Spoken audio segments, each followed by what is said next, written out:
Hi folks, I'm Jesse Wagner, science teacher at the Mount Carmel area junior-senior high school. This year, my classroom was fortunate enough to receive a grant from the Toshiba America Foundation for the purchase of 3D printers. I'm excited to share with you some of the amazing work that my students accomplished this fall. From building boats and Mousetrap cars to solar sails and sorting devices, each project challenged my students to think critically and creatively. In this video, I'll be showcasing some of the many projects that my students took on through the use of 3D printers. And for my regular viewers, I'll be breaking down each of these projects in more detail in future videos. So let's take a look at what we were able to accomplish using 3D printer technology. The first thing I wanted to do was to find a way to motivate my students and show them the value of 3D printers. About 80% of my students had never seen a 3D printer in action, let alone had the chance to use one.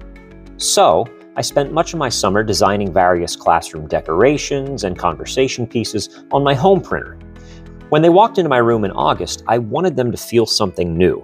I really wanted to capture their excitement and show them some of the things that you can do with this technology. For me, 3D printers offer a creative, artistic outlet and help to make my classroom more efficient. I printed brackets for my paintings, pencil holders, organizers for keeping track of what's on each printer, and filament changes, fidgets, and just about anything that I could think of that would capture their excitement. Our first 8th grade project began as a simple boat building challenge, a classic STEM challenge where students build a boat out of aluminum foil to hold as many pennies as possible. After testing their designs, it was time to introduce them to Tinkercad so they could start designing their boats. Despite having little to no experience, they picked it up incredibly quickly, and within 2 weeks, all 30 student groups had boats that were ready to test. We first saw how many pennies they could hold in calm waters, then stormy seas, and finally, before a following sea using wind from a fan and a sail and mast combo that we designed.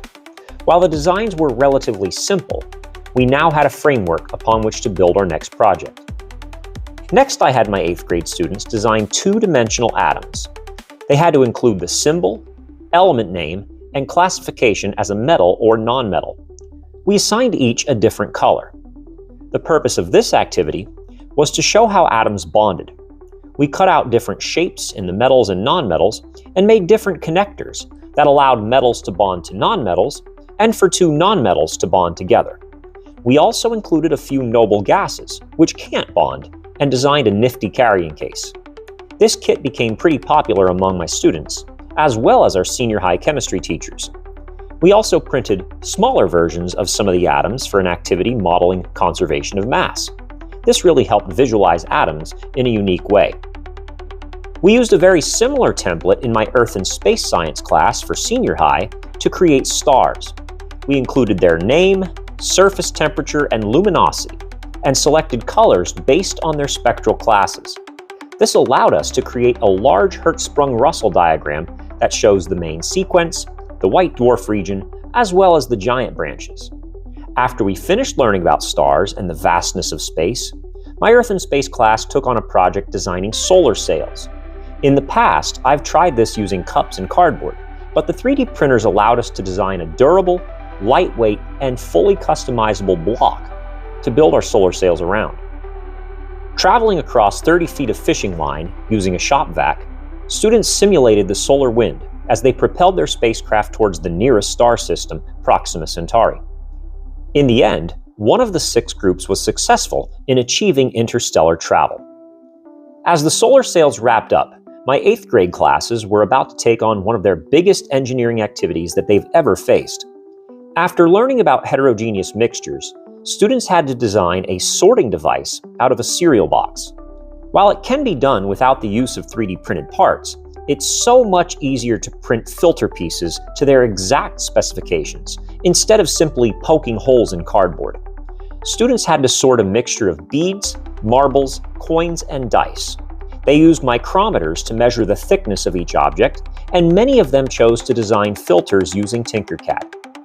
And even for the groups that didn't design parts on Tinkercad, they still found value out of the scrap rafts that we had used, as they were firm but flexible and much more durable than cardboard. In the end, 15 of the 30 groups successfully sorted 90% or more of the items, and 6 of the groups did so with 100% efficiency. I also got in on the action with a 100% 3D printed proof of concept design, which, while it may have deviated from my original design, was still 100% functional. As we wrapped up our unit on matter, it was time to begin my favorite unit of the year for my 8th grade class, forces and motion. We began with Newton's laws of motion. This meant breaking out a creation that I'm personally very proud of, my modular 3D printed chassis.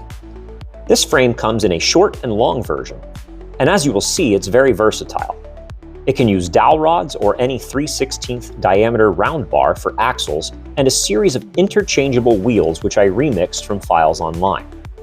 We went a little out of order and actually began learning about Newton's third law first, and designed bumpers to limit the force of an impact.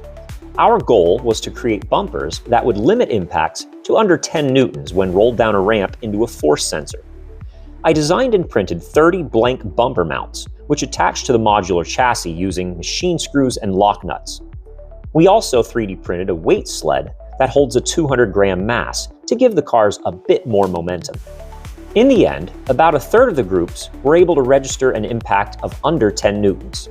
We also recorded many of these impacts in slow motion to show students what an effective bumper should do, which is absorb most of the impact and deflect it away from the passenger compartment, as opposed to simply bouncing off the force sensor and sending a massive force through the car.